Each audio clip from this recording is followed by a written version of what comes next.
Welcome, NC Youth Academy coaches. Here we are with our third week's worth of training ideas and activities for the 99 players. The U12 players we get to work with throughout our state, in our local clubs and in the associations that we're a part of.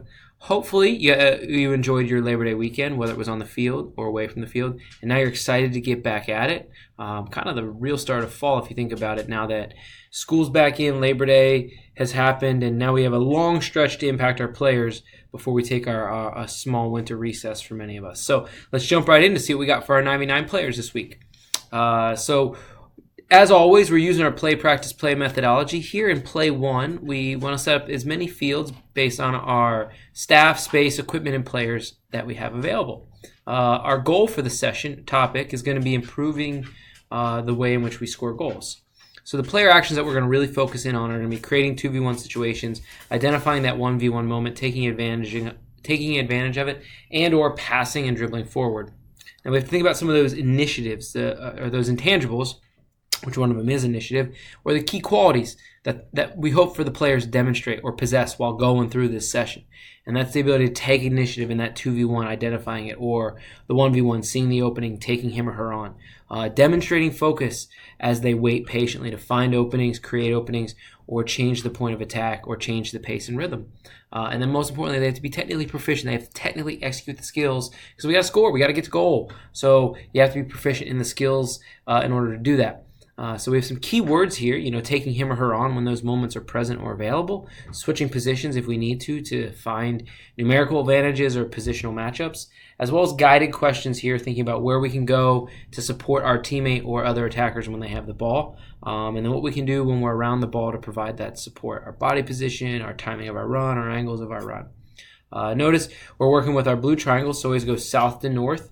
And in this instance, we are going from the midline. We've got a coaching channel, a safety channel, and then we end on the natural line to the 18. Just playing 4v4, 3v3 based on our field setup. So as we look at our core practice activity here, remember we've got our core activity, which is where we kind of assess what we need to do, keep it the same, or go to our less challenging option or our more challenging option. To see if we can obtain our objective, which is to score goals. So in our core activity, we've extended the width of the 18. We've just dropped our goal just inside the center line, and it's a 4v4 activity. Blue team, you're attacking towards a big goal, whereas the red, you're attacking to a small goal. So the position and the starting point's key, although you can vary it based on your player's needs. So blue's going to initiate play by carrying it onto the field. So then we have a player to the left in support. We've got an advanced player positioned there already, and a right player who's entering the game to support. And while that's occurring, we've got a goalkeeper, we've got two outfield central players, and then we've got a player in red who's recovering. And the reason for that is we want to take advantage of scoring goals. Can we find the 2v1s? Can we find the 1v1 situations? Or can we change the pace and rhythm, or even switch positions so that we can enable this to happen before the defender recovers and gets in position and then defends? So if we don't think that's effective, then we transition here to our less challenging activity. So it's a 3v3, big goal to small goal activity. Same thing, we're looking to score goals.